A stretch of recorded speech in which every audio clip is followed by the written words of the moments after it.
আবার মুখোমুখি লড়াই করতে যাচ্ছেন চ্যাম্পিয়ন্স লিগে আর্জেন্টিনার স্পাইডারম্যান হুলিয়ান আলভারেজ ও ফরাসি তারকা কিলিয়ান এমবাপ্পে, ভিনিসিয়াস জুনিয়র, রদ্রিগোরা। কিছুদিন আগে স্পাইডারম্যান হুলিয়ান আলভারেজ গোল করেও সান্তিয়াগো বার্নাবু থেকে কান্না করে মাঠ ছেড়েছেন। রিয়াল মাদ্রিদের কাছে হেরেছেন অ্যাটলেটিকো মাদ্রিদ। চ্যাম্পিয়ন্স লিগের দ্বিতীয় রাউন্ডের দ্বিতীয় পর্বে এবার মাঠে নামতে যাচ্ছেন অ্যাটলেটিকো মাদ্রিদ হুলিয়ান আলভারেজকে সঙ্গে নিয়ে। আর্জেন্টিনা ও ফরাসি তারকা ব্রাজিল তারকার এই মুখোমুখি লড়াই নিয়ে বিস্তারিত থাকছে শামীম আহমেদের লেখা প্রতিবেদনে। ধুঁকতে থাকা রিয়াল মাদ্রিদ ঘুরে দাঁড়িয়েছে কিছুদিন আগে হারিয়েছে অ্যাটলেটিকো মাদ্রিদে নিজেদের ঘরের মাঠ সান্তিয়াগো বার্নাবুতে। অন্যদিকে দুর্দান্ত ছন্দে থাকা অ্যাটলেটিকো মাদ্রিদ কিছুদিন আগে হুলিয়ান আলভারেজ যুক্ত হওয়াতে আরো স্ট্রং হয়েছে আর্জেন্টাইনদের দাপটে Atletico Madrid. Real Madrid Atletico মাদ্রিদের শেষ মুখোমুখি 3 লড়াইয়ে রিয়াল মাদ্রিদ পেয়েছে 1টিতে জয় এবং বাকি 2টাতে এসেছে ড্র। কিছুদিন আগে চ্যাম্পিয়ন্স লিগের দ্বিতীয় রাউন্ডের প্রথম পর্বে মাঠে নেমেছিল রিয়াল মাদ্রিদ বনাম অ্যাটলেটিকো মাদ্রিদ রিয়ালের নিজেদের ঘরের মাটিতে। সেখানে দুর্দান্ত ছন্দে ছিল রিয়াল মাদ্রিদ এবং ম্যাচের শুরুতে ব্রাজিলিয়ান তারকা রদ্রিগো একটি গোল করে লিড নেয়। এরপরে স্পাইডারম্যান হুলিয়ান আলভারেজ আর্জেন্টিনা তারকা দুর্দান্তভাবে 39তম মিনিটে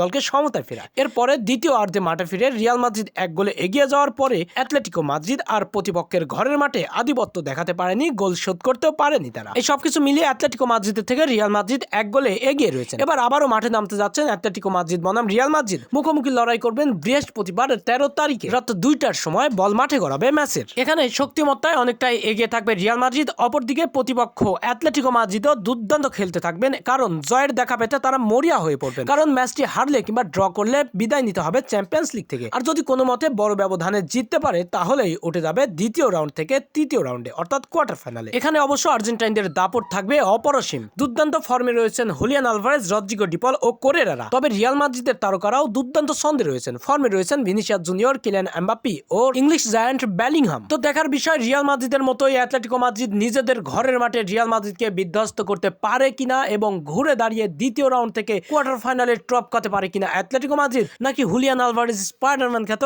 কান্না করে বিদায় নেবে, সেটা দেখার অপেক্ষা। আর মাত্র কয়েকদিন, 13 তারিখ রাত 2টা অর্থাৎ বৃহস্পতিবার রাত 2টার সময় এই ম্যাচটি মাঠে গড়াবে।